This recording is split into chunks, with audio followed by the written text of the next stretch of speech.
ఏ వ్యూహం వేసినా నన్ను సంపూర్ణంగా నమ్మండి, నేను విహంగ వీక్షణం చేస్తాను. మీరు నన్ను నమ్మండి.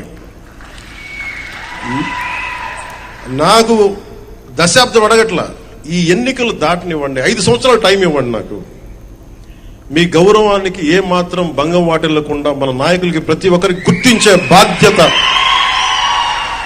నేను సంపూర్ణంగా తీసుకుంటాను. ఈసారి కలిసి పనిచేద్దాం. నేను కూడా ప్రత్యేక పరిస్థితుల్లో రైట్ వాళ్ళు 2 సీట్లు అనౌన్స్ చేశారు కాబట్టి నేను సార్ ఏంటి ప్రత్యేక పరిస్థితుల్లో 2 సీట్లు వాళ్ళు అనౌన్స్ చేశారు కాబట్టి నేను అనౌన్స్ చేశాను.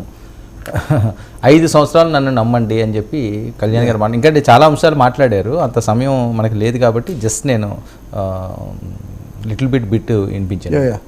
అంటే పవన్ కళ్యాణ్ నిజానికి చాలామంది అనుకున్నట్టుగా ఒక అమాయకంగానో లేకపోతే కేవలం అనుసరించుకుపోయే మనిషి కాదు. తనకంటూ ఆలోచనలు ఎత్తులు కూడా ఉన్నాయి. బీజేపీతో కలిసిన టీడీపీతో అంతమంది కమ్యూనిస్టులతో ఒకటే నాలాంటి వాళ్ళ కంప్లైంట్, రాష్ట్రానికి అన్యాయం చేసిన బీజేపీతో ఏంటి, ఎన్డీఏలో ఏంటి ఇలాంటి విమర్శ ఆయన మీద ఉంది. That's okay.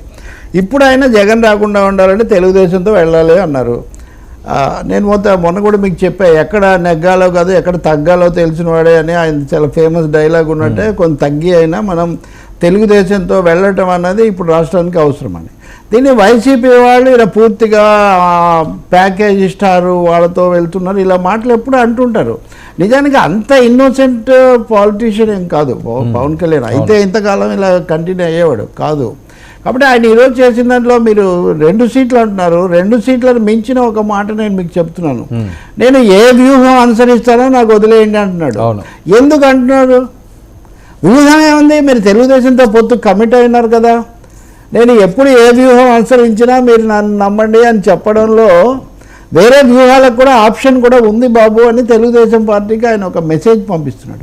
ఈ మాట జనసేన మిత్రులు దగ్గరగా ఉండేవాళ్ళు అంటూ ఉన్నారు చాలా రోజులుగా కూడా. మీరు ఇదే ఫైనల్, ఇంకా అల్టిమేట్, ఏదేమైనా చంద్రబాబుతోనే ఇట్లా అని మీరేం భావించకండి.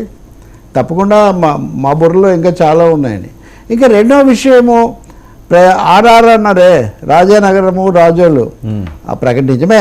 మండపేటలో చంద్రబాబు నాయుడు ప్రకటించినప్పుడు చాలామంది ఆశ్చర్యపోయారు, జోగేశ్వరరావు గెలుస్తారని. అంతకుముందు అరకులో దొరబాబు దొర గెలుస్తాడన్నప్పుడు ఆ శ్యాము ఆయన మా అబ్బాయి పోటీ చేస్తాడని అక్కడే అంటే తెలుగుదేశం వాళ్ళే జీర్ణించుకోలేని పరిస్థితి. ఇంకా జనసేన ఎలా జీర్ణి, ఇప్పుడు పవన్ కళ్యాణ్ ఇక్కడ నిశ్శబ్దంగా ఉంటే కనుక తెలుగుదేశం వాళ్ళే జీర్ణించుకోలేని పరిస్థితి. మీరు అవతో మాట్లాడలేదు, సర్వే చేయలేదు, ఎందుకు చెప్పారు అనేది ఒకటి వచ్చింది. మూడోది మనం ఖచ్చితంగా చర్చించింది, ముఖ్యమంత్రి అంటే పోనీ చంద్రబాబు నాయుడు 14 ఏళ్ళు ఉన్నాడు, ఇవన్నీ అనేక విశేషణాలు మీరు తగిలించుకుంటారు కాబట్టి అనుకున్న ఉప ముఖ్యమంత్రి అన్నప్పుడు కూడా తప్పకుండా నేను ఆలోచిస్తానండి, పవన్ కళ్యాణ్ ఉంటానంటే అంతకంటే ఏముంది. ఇలా ఒక సానుకూల దృష్టిలో మాట్లాడే బదులు మా పొలిట్ బ్యూరోలో చర్చించి మేము నిర్ణయం తీసుకుంటాం అంటే మీరొక్కరే అసలు నిర్ణయం ఎలా తీసుకుంటారు? పొత్తు అనేది ఒకటి ఉన్నప్పుడు మేము మా పొలిట్ బ్యూరో నిర్ణయించి తీసుకుంటామన్నది నిజానికి పొలిటికలీ రాంగ్ స్టేట్మెంట్. అవును, మేము మాట్లాడి తీసుకుంటాము, మా వైఖరి చెప్తామని అనొచ్చు. అసలు అది నెగోషియబుల్ కాదు అనే ఒక అభిప్రాయం మీరు అక్కడ కలిగించారు. మరి పొత్తు అంటూ ఉన్నప్పుడు ఉదాహరణకు తేజస్వి యాదవ్ ఉప ముఖ్యమంత్రిగా ఉన్నాడు కదా. నేను అందుకే దానికి మీకు క్లారిఫికేషన్ కూడా ఇచ్చా. ఎట్లా అయితే స్టాలిన్ దగ్గర ఉదయనిధి స్టాలిన్ అంటారో, లేకపోతే పంజాబ్లో సుఖ్వీందర్ సింగ్ బాదల్, ఆ ప్రకాష్ సింగ్ బాదల్ కొడుకు, లేకపోతే స్టాలిన్ ఉప ముఖ్యమంత్రులుగా ఉన్నారో, తెలుగుదేశం అధినేతకు లోకేష్నే ఉప ముఖ్యమంత్రిగా చేసుకోవాలని ఒక ఆలోచనలో లోకేష్ కూడా ఉండొచ్చు. దానికోసమే వాళ్ళు అలా అన్నారని.